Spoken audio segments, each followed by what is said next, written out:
అండి. ఈరోజైతే చాలా పవిత్రమైన రోజుగా భావిస్తున్నాం కదా అందరూ. అందుకనే పొద్దున్నే లేసేసి తలస్నానం చేసి దేవుని దగ్గర దీపం పెట్టేసి ఇక నా పనుల్లోకి వచ్చేసానండి. మింటూ కోసం అయితే లెమన్ రైస్ చేసి ఇచ్చేసాను. వాడైతే బాక్స్ తీసుకొని స్కూల్కి వెళ్ళిపోయాడు. ఇక చింటూ కోసం చూడండి కొద్దిగా కోసం అయితే కారా పొంగల్ చేస్తున్నానండి. నా స్వీటు తొందరగా అయిపోయేది చేద్దాం అనుకునేసి ఇక కేసరిబాత్ అయితే తొందరగా అయిపోతుందని అది చేసేసాను. ఇంకా అది అయిపోయిన తర్వాత బేలచారు బేల్చారు అంటే పప్పు అనమాట. మేమైతే బేల్చారు అంటాము. ఇంకా అన్నీ రెడీ చేసుకునేసి ఇప్పుడే చేసేస్తే ఇంకా ఆఫ్టర్నూన్ కొద్దిగా ఫ్రీగా ఉండొచ్చు. బాబుని అత్త ఎత్తుకుంది కదా అనుకునేసి చేస్తున్నాను.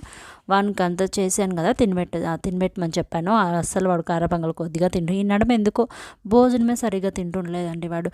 అంటే ఒక్కొక్కసారి అస్సలు తినడు, ఒక్కొక్కసారి తింటాడు. అదేమో చిన్నపిల్లల మెంటాలిటీ అంతా ఇంతేనేమో అనుకుంటా. స్నానం చేపించేసి మనకు రెడీ చేసేసి మళ్ళీ నేనైతే 11 o'clock అయిందని టిఫిన్ చేశాను అంతటికి. Thank you, bye. ఈ వీడియో నచ్చితే ప్లీజ్ లైక్